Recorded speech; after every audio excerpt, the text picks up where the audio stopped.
এখনই ভগবানের আনন্দে জমা দেবেন, তারপরে লাইনে দাঁড়াবেন অবশ্যই। আর যদি জমা না দিয়ে ব্যাংকে রাখেন তাহলে মরে গেলে সবাই ভাগ করে দেবে। আজকে যে আপনারা এসেছেন আপনারা ভগবানের খাতায় যুক্ত হয়ে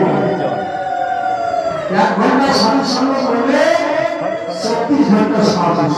প্রত্যেকের শরীরে আছে, আছে না? একটা না একটা রোগ যুক্ত আছে।